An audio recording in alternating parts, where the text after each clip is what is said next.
Halo Shalom saudaraku yang kekasih, sahabat-sahabat jemaat semua di mana saja Anda berada. Puji nama Tuhan, hari ini kita berjumpa lagi dalam acara Daily Bread.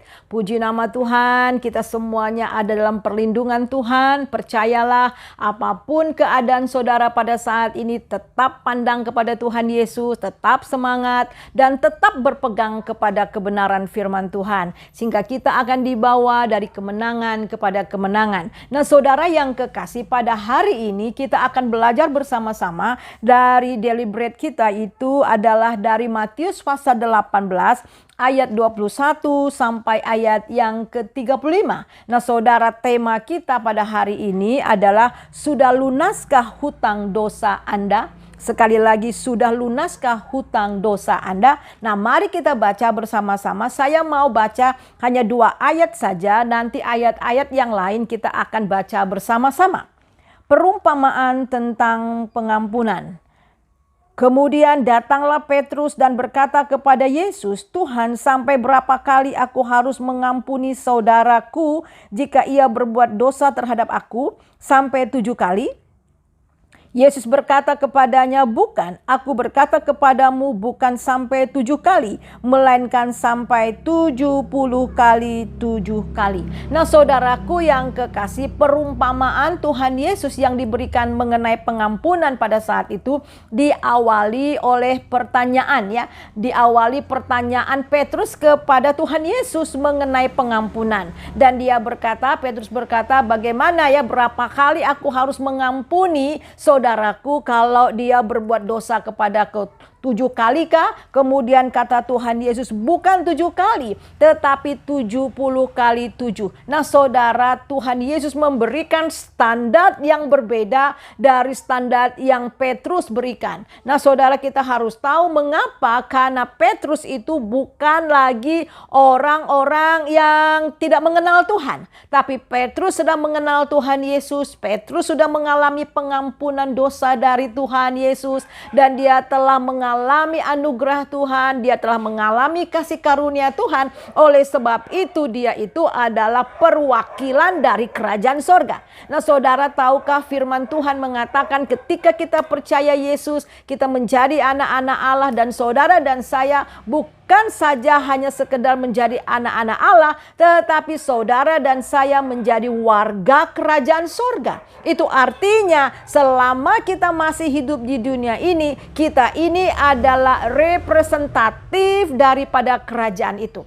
Oleh sebab itu, nilai-nilai kehidupan yang Tuhan berikan kepada kita tidak sama dengan nilai yang diberikan oleh dunia. Kalau di sini dikatakan dunia dan pendapat daripada Petrus hanya 7 kali saja mengampuni. Setelah lewat daripada 7 kali, mungkin ya sudah, goodbye, ya sudah cukup kesabaranku, dan akhirnya kita hapus orang itu dari kehidupan kita dan kita tidak bersaudara lagi. Tetapi Tuhan Yesus memberikan bukan 7 kali, tetapi 70 kali 7 kali. Itu artinya adalah yang dimaksudkan oleh Tuhan Yesus ini adalah pengampunan tiada batas. Ya, pengampunan yang tiada batas yang artinya adalah memberi pengampunan terus-menerus, memiliki kemurahan kepada orang-orang yang bersalah kepada kita, yang berdosa kepada kita. Karena Dia terlebih dahulu telah mengampuni kita. Karena Tuhan Yesus terlebih dulu mengampuni kita, karena Tuhan sudah mengampuni kita. Oleh sebab itu, kita juga wajib mengampuni orang lain yang bersalah kepada kita, sama seperti Tuhan Yesus mengampuni kita. Nah, saudara, kita melihat di sini, saudara, dia memberikan perumpamaan tentang hal ini. Kita melihat di dalam ayat yang ke-23. "Sebab hal kerajaan sorga seumpama seorang raja yang hendak mengadakan perhitungan dengan hamba-hambanya." Dan sekali lagi Tuhan Yesus katakan hal kerajaan sorga. Jadi ini berbicara mengenai hal kerajaan sorga. Pengampunan yang berlaku di dalam hal kerajaan sorga. Yang seperti apa? Tadi sudah katakan bahwa standarnya itu harus adalah standar kerajaan. Yang betul-betul standar kerajaan dengan standar dunia bukan kadang ya. Memang sangat bertentangan satu dengan yang lain. Nah, mari kita akan melihat di sini. Hal kerajaan sorga seumpama seorang raja hendak mengadakan pertimbangan dengan perhitungan dengan hamba-hambanya. Jadi ada seorang raja. Nah, raja ini adalah Allah sendiri ya, Tuhan sendiri yang kemudian mau mengadakan perhitungan dengan hamba-hambanya. Dan hamba-hambanya ini adalah kita sebagai manusia. Ya, perhitungan apa, saudara? Mari kita melihat di dalam ayat yang ke-24. Setelah ia memulai mengadakan perhitungan itu, dihadapkanlah kepadanya seorang yang berhutang 10.000 talenta. Nah, saudara, kita melihat di sini diperhadapkan seorang yang mempunyai hutang 10.000 talenta. Ayat yang ke-25, tetapi karena orang itu tidak mampu melunaskan hutangnya, ya, raja itu memerintahkan supaya ia dijual anak dan istrinya serta segala miliknya untuk membayar hutangnya. Nah, saudaraku yang kekasih, kita melihat di sini hutang ini adalah dosa. Jadi rupanya pelanggaran sebagai warga ya, dia ini melakukan ya, dia ada pelanggaran yang dilakukan. Nah, pelanggaran ini adalah dosa. Nah, saudara, definisi salah satu dosa itu adalah hutang. Jadi itu artinya setiap kali kita berbuat dosa, ya kita melakukan dosa, kita berhutang kepada Allah.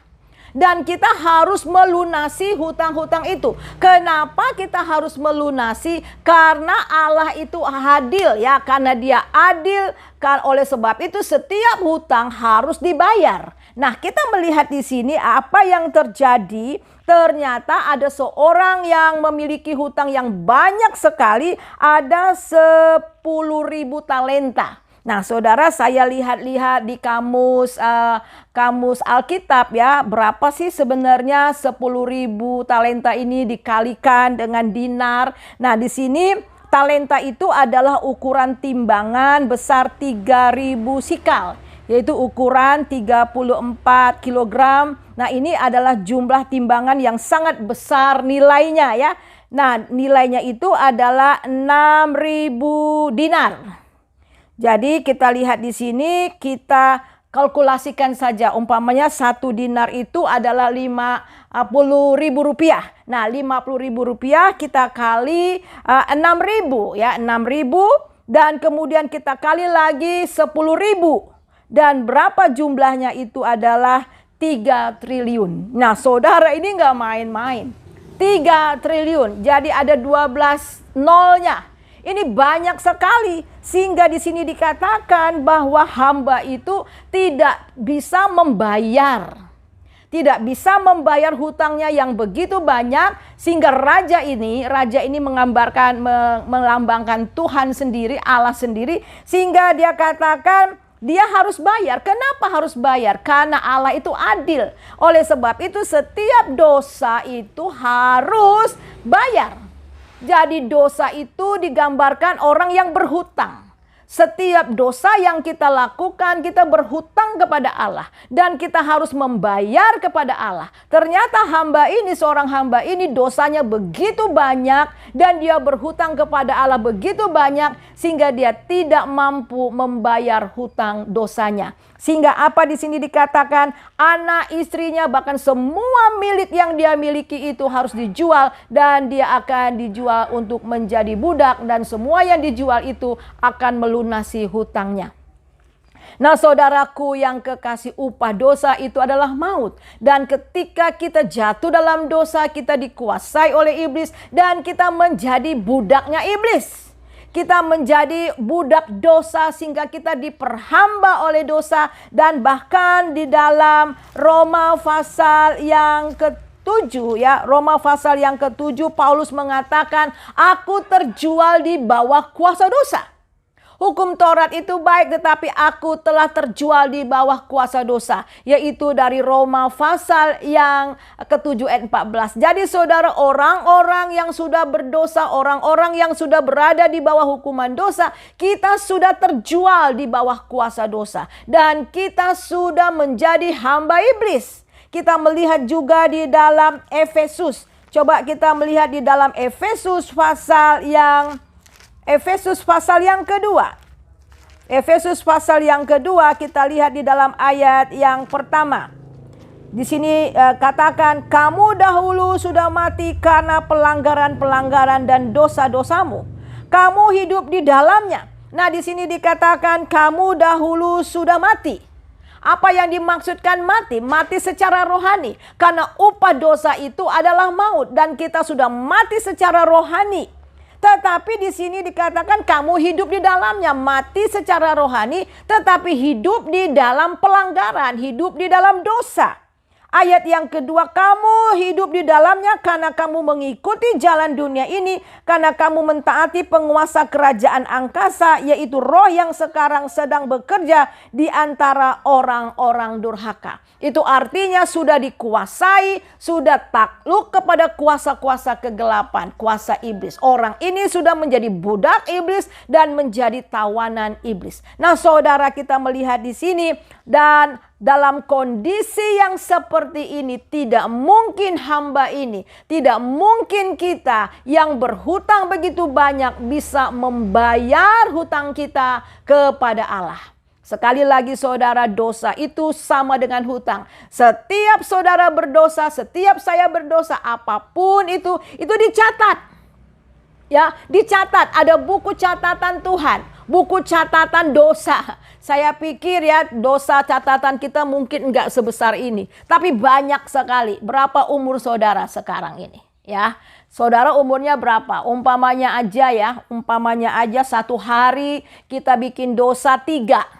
Ya, oh tiba-tiba pagi-pagi ada orang kita jalan, tiba-tiba dia meludah. Padahal dia meludah pas kita lewat. Padahal dia cuma hanya meludah saja karena batuk. Ya, kita udah curiga. Kurang ngajar ini orang ya. Kita sudah berdosa. Kemudian kita jalan-jalan ada orang yang jatuh. Kemudian karena kita sibuk. Kemudian kita tinggalin aja. Itu udah dosa.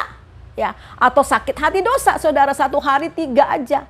1 hari 3, kemudian 1 bulan itu sudah 90, 1 tahun. 1 tahun berapa? 1 tahun itu 1080 ya. Nah, saudara bayangkan kalau umur saudara 70 sekarang kali aja. Nah, berapa saudara harus bayar kepada Tuhan? Banyak sekali. Bisakah kita membayarnya? Nah, saudara, kita melihat di sini tidak bisa, saudara. Nah, di sini hutangnya begitu banyak dan akhirnya dia harus dijual. Anak dan istrinya bahkan semua miliknya harus dijual menjadi budak. Nah, kemudian kita melihat di dalam ayat yang ke-26.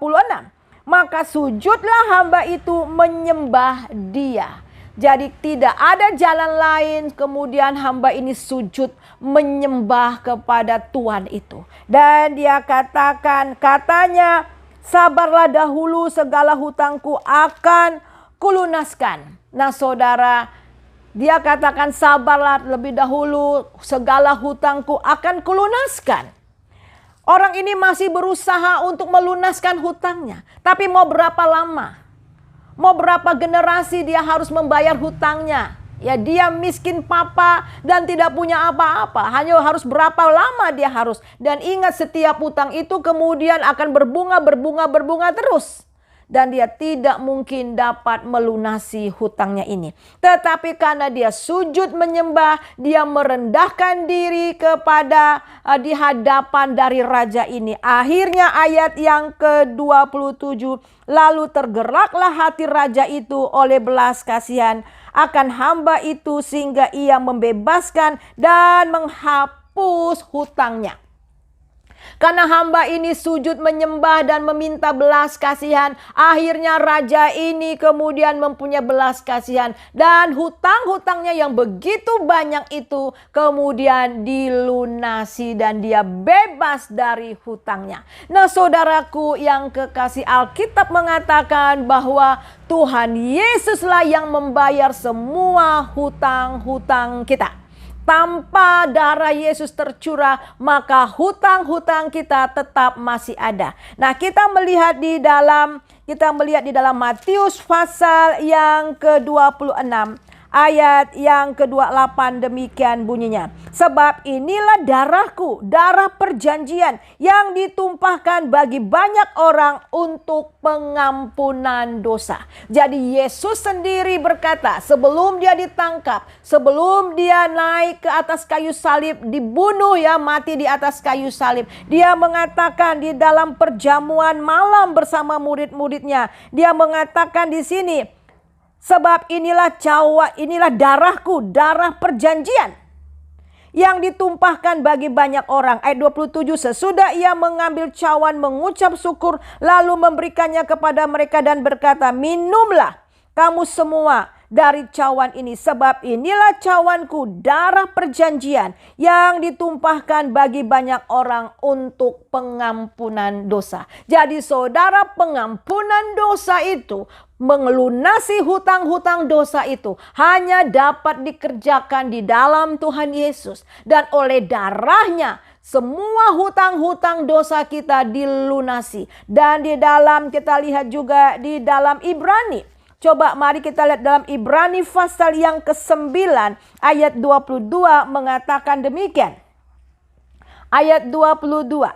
Dan hampir segala sesuatu disucikan menurut hukum Taurat dengan darah, dan tanpa penumpahan darah tidak ada pengampunan. Ayat kita naik ayat yang ke atas ya, kita naik ke atas ayat 20-21. Sambil berkata, inilah darah perjanjian yang ditetapkan Allah bagi kamu. Dan juga kemah dan semua alat untuk ibadah dipercikan secara demikian dengan darah. Dan hampir segala sesuatu disucikan menurut hukum Taurat dengan darah. Dan tanpa penumpahan darah tidak ada pengampunan. Ini jelas, ini adalah standar Tuhan. Kenapa hanya oleh darah Tuhan Yesus kita dapat diampuni? Karena hanya darah Yesus yang tidak berdosa, yang tidak bercacat celah. Ya, ketika kita berlutut, kita katakan, Tuhan, aku tidak sanggup membayar hutang-hutangku. Ya, aku tidak sanggup Tuhan. Dan kita datang menyerahkan hidup kita kepada Tuhan. Dan akhirnya saudara, Tuhan berbelas kasihan. Dan darah Yesus yang telah tercurah di atas Kalvari itu membebaskan kita dari semua hutang-hutang kita. Di dalam 1 Korintus, kita lihat dalam 1 Korintus pasal yang ke-6. Kita baca ayat yang ke-20 demikian bunyinya. Sebab kamu telah dibeli, harganya telah lunas dibayar. Wah, luar biasa. Darah Yesus yang tercurah di atas Kalvari itu telah melunasi semua hutang-hutang kita. Dan di sini dikatakan telah lunas dibayar. Sebab kamu telah dibeli dan harganya telah lunas dibayar. Karena itu muliakanlah Allah dengan tubuhmu. Jadi saudara, Yesuslah yang menjadi, dialah firman itu yang menjadi manusia. Kenapa dia harus menjadi manusia? Supaya dia bisa menanggung dosa-dosa kita. Dia naik di atas kayu salib dan darahnya tercurah di atas kayu salib. Mewakili kita kepada Allah. Sehingga dia yang membayar. Kepada siapa dia bayar semua itu? Kepada Allah. Karena memang hutang-hutang dosa kita harus bayar kepada Allah. Setiap kebenaran yang kita langgar, kita harus bayar kepada Allah. Setiap kesucian yang kita langgar, kita harus bayar kepada Allah. Tetapi kita tidak sanggup. Nah, Yesuslah yang diutus ke dalam dunia menjadi manusia. Dia adalah firman yang menjadi daging. Supaya apa? Supaya di dalam daging Tuhan Yesus dan oleh darah Tuhan Yesus di atas kayu salib, saudara yang percaya dan menerima dia, kita akan dilunasi dosa-dosa kita. Semua dosa-dosa kita akan dilunasi. Wow, luar biasa saudara. Jadi saudara, di sini dikatakan, setelah kita dilunasi dan dibayar lunas oleh Tuhan, karena itu muliakanlah Allah dengan tubuhmu. Setelah kita dilunasi, karena itu muliakanlah Allah dengan tubuhmu. Itu artinya kita telah mengalami kemurahan Allah. Tetapi kemurahan Allah itu bukan murahan. Dia mau setelah kita mengalami pengampunan itu, setelah kita mengalami kemurahan itu, setelah kita mengalami belas kasihan Tuhan itu, dia mau juga supaya kita hidup di dalam kasih karunia itu. Nah, bagaimana cara kita hidup dalam kasih karunia? Bagaimana kita bisa hidup dalam pengampunan itu? Yaitu bagaimana kita juga mau mengampuni orang yang bersalah kepada kita. Bagaimana kita juga menyatakan kasih kita bahkan kepada musuh kita sekalipun. Nah, apa yang terjadi dengan hamba yang dilunasi hutang-hutang ini? Mari kita baca di dalam Matius, kita kembali kepada Matius pasal 18 tadi. Setelah hutang-hutangnya lunas dibayar, kita baca di dalam ayat yang ke-28. Tetapi ketika hamba itu keluar, ia bertemu dengan seorang hamba lain yang berhutang 100 dinar kepadanya. Ia menangkap, mencekik kawannya itu, katanya, bayar hutangmu. Maka sujudlah kawannya itu dan memohon kepadanya, sabar dahulu, hutangku itu akan kulunasi. Tetapi ia menolak, menyerahkan kawannya itu ke dalam penjara sampai dilunaskan hutangnya.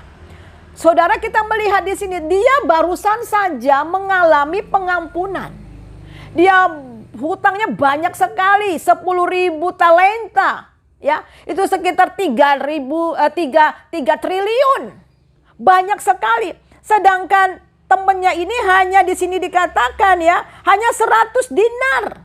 Itu hanya sekitar mungkin 5 juta, hampir 10 juta. Jadi dibandingkan dengan hutangnya kepada tuan tadi tidak sebanding sama sekali. Tetapi apa yang dia lakukan?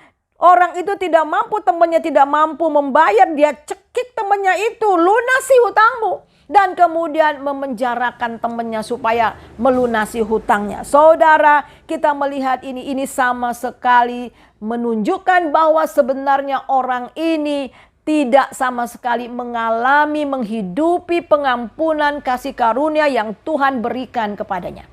Ingat saudara, kita telah diampuni itu bukan berarti kita seenaknya hidup.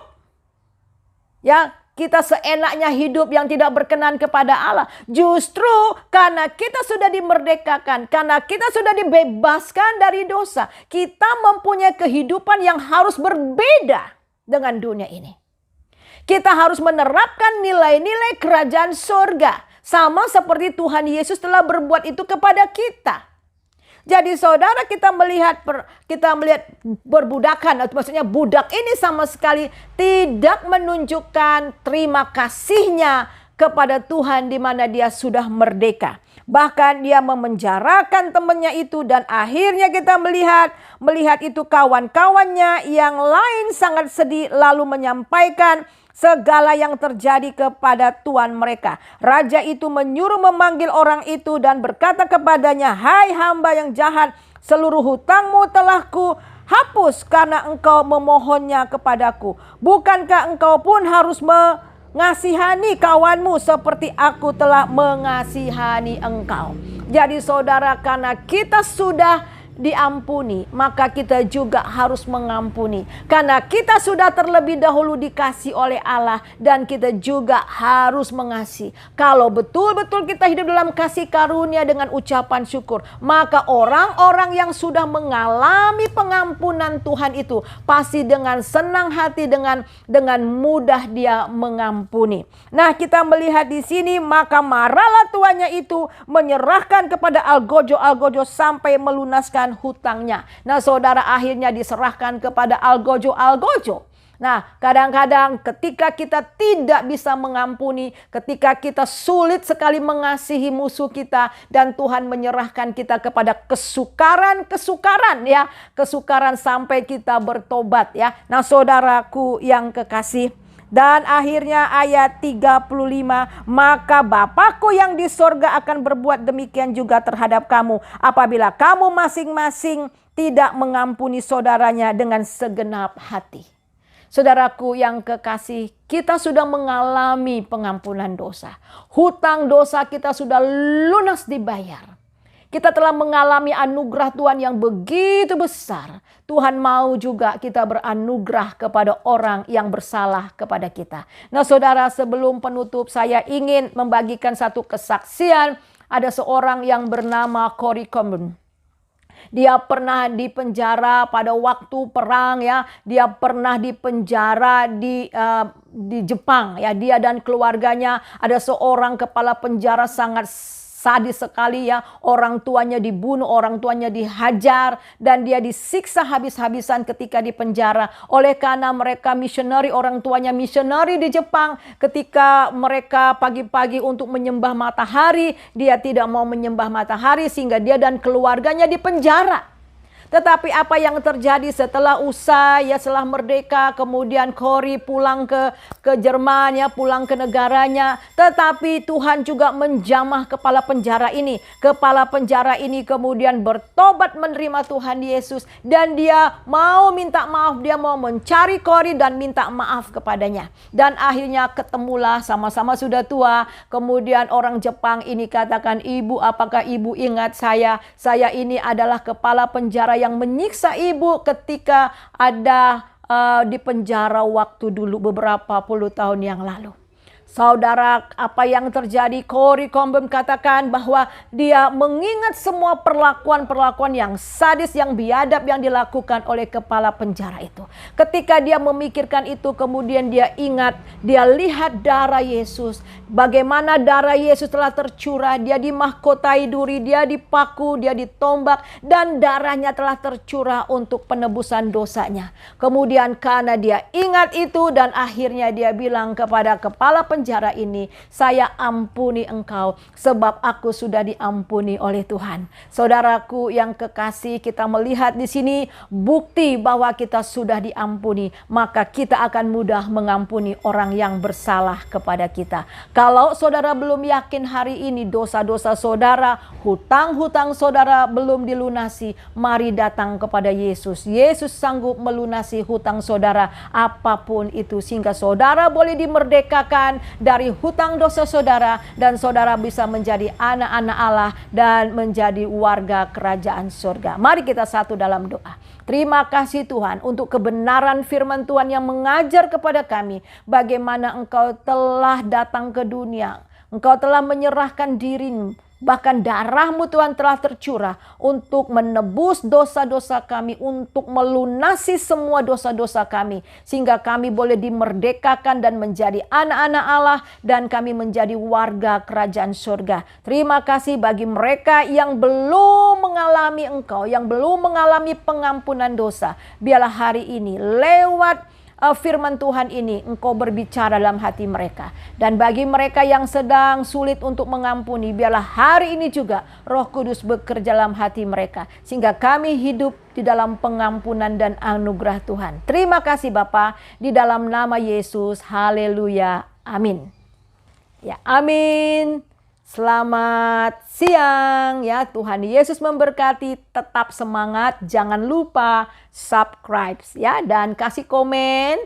Nah, semoga saya bisa menjawab pertanyaan-pertanyaan saudara lewat komen-komen yang saudara berikan kepada saya. Tuhan Yesus memberkati, tetap semangat dan jaga kesehatan. Haleluya, amin.